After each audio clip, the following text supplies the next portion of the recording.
வணக்கம். இது தடம் நியூஸின் இரவு நேர செய்திகள். செய்தி ஆசிரியர் அரியராசா தினேஷ். வாசிப்பவர் முஷ்ரிஃபா முலஷர். முதலில் தலைப்புச் செய்திகள். தங்க விலையில் அதிரடி மாற்றம், வாங்கவுள்ளோருக்கு மகிழ்ச்சி தகவல். கம்பளையில் கொடூரமாக கொலை செய்யப்பட்ட சிறுமி. அரசு ஊழியர்களுக்கு எதிரான அனுர அரசின் அடக்குமுறை சாடும் நாமல். நாட்டின் பல இடங்களில் கனமழைக்கு வாய்ப்பு. மலையக தொழிலாளர்கள் ஊக்குவிப்பு தொகையை பெறுவது உறுதி. டின்மீன்களுக்கு அதிகபட்ச சில்லறை விலை நிர்ணயம். இலங்கையில் தங்கத்தின் விலை நேற்றைய நாளுடன் ஒப்பிடுகையில் இன்றைய தினம் குறைவடைந்துள்ளதாக தகவல் வெளியாகியுள்ளது. அந்த வகையில் தங்க விலையானது 10,000 ரூபாயினால் குறைவடைந்துள்ளதாக தெரிவிக்கப்படுகிறது. இதன்படி கொழும்பு செட்டியார் தெருவின் இன்றைய முற்பகல் தங்க விற்பனை நிலவரப்படி 24 கேரட் 1 பவுண்ட் தங்கத்தின் விலை 3,30,000 ரூபாவுக்கு விற்பனை செய்யப்படுகிறது. நேற்றைய தினம் 24 கேரட் 1 பவுண்ட் தங்கத்தின் விலை 3,40,000 ரூபாய்க்கு விற்பனை செய்யப்பட்டது. அத்துடன் இன்று 22 கேரட் 1 பவுண்ட் தங்கத்தின் விலை 3,05,200 ரூபாய்க்கு விற்பனை செய்யப்பட்டு வருகிறது. இந்த நிலையில் நேற்றைய நாளில் 22 கேரட் தங்கம் 1 பவுண்ட் விலை 3,14,500 ரூபாவுக்கு விற்பனை செய்யப்பட்டிருந்தமை குறிப்பிடத்தக்கது. கம்பளையில் சிறுமியொருவர் கூறிய ஆயுதத்தால் தாக்கப்பட்டு கொலை செய்யப்பட்டுள்ளார். குறித்த சம்பவம் நேற்று இரவு இடம்பெற்றுள்ளது. மில்லகவுவ பன்விலத்தின பகுதியைச் சேர்ந்த 16 வயதுடைய சிறுமியொருவரே இவ்வாறு கொலை செய்யப்பட்டுள்ளார்.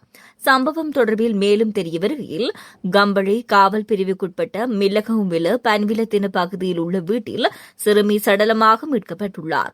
தனிப்பட்ட பிரச்சினை காரணமாக இந்த கொலை இடம்பெற்றிருக்கலாம் என காவல்துறையினர் தெரிவிக்கின்றனர்.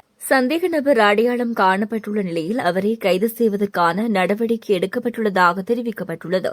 சம்பவம் தொடர்பில் மேலதிக விசாரணைகள் முன்னெடுத்துள்ளதாக காவல்துறையினர் தெரிவித்துள்ளமை குறிப்பிடத்தக்கது.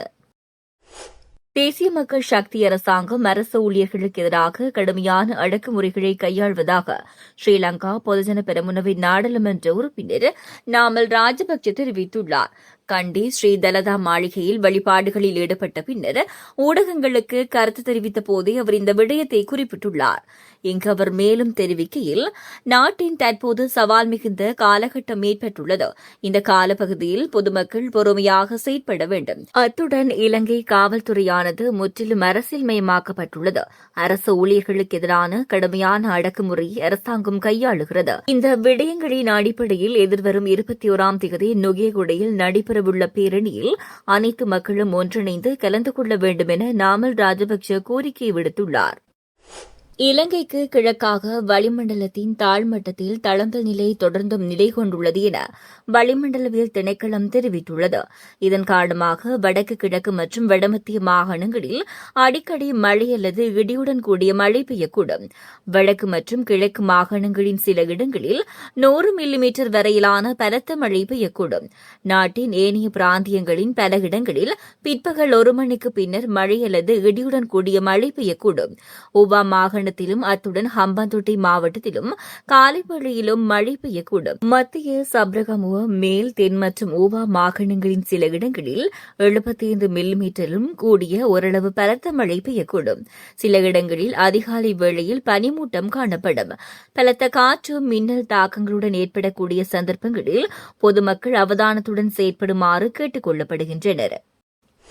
அரசாங்கத்தால் வழங்கிய வாக்குறுதிக்கு அமைய மலிக பெருந்தோட்ட தொழிலாளர்களுக்கான 200 ரூபாய் ஊக்குவிப்பு தொகையை பெற்றுக் கொடுப்பது உறுதி என பொதுமக்கள் பாதுகாப்பு அமைச்சர் ஆனந்த விஜயபால தெரிவித்துள்ளார்.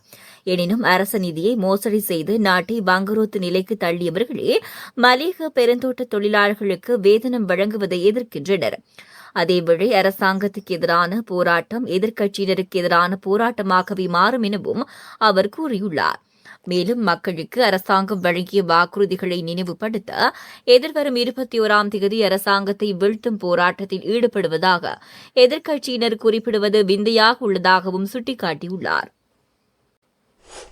இன்று முதல் அமலுக்கு வரும் வகையில் டின்மீன் வகைகளுக்கான அதிகபட்ச சில்லறை விலையை நிர்ணயித்து விசேட வர்த்தமானி அறிவித்தல் ஒன்று வெளியிடப்பட்டுள்ளது. இதன்படி 425 கிராம் நிறையுடைய டின்மீனின் அதிகபட்ச சில்லறை விலை 380 ரூபாவாக நிர்ணயிக்கப்பட்டுள்ளது. அத்துடன் 425 கிராம் நிறையுடைய மெக்கரல் 480 ரூபாவாகவும் 425 கிராம் நிறையுடைய ஜெக் மெக்கரல் 560 ரூபாவாகவும் நிர்ணயிக்கப்பட்டுள்ளது. தங்க விலையில் அதிரடி மாற்றம், வாங்கவுள்ளோருக்கு மகிழ்ச்சி தகவல். கம்பளையில் கொடூரமாக கொலை செய்யப்பட்ட சிறுமி. அரசு ஊழியர்களுக்கு எதிரான அனுர அரசின் அடக்குமுறை சாடும் நாமல். நாட்டின் பல இடங்களில் கனமழைக்கு வாய்ப்பு. மலையக தொழிலாளர்கள் ஊக்குவிப்பு தொகையை பெறுவது உறுதி. டின்மீன்களுக்கு அதிகபட்ச சில்லறை விலை நிர்ணயம். இதுபோன்ற செய்திகளை தெரிந்து கொள்ள தடம் நியூஸ் சேனலை சப்ஸ்கிரைப் செய்து அருகிலுள்ள பெல் பட்டனை கிளிக் செய்யுங்கள். மேலும் இதுபோன்ற செய்திகளை உடனுக்குடன் தெரிந்து கொள்ள தடம் FM.com என்ற இணையதளத்தின் வாயிலாகவும் எங்களுடன் இணைந்து கொள்ளுங்கள்.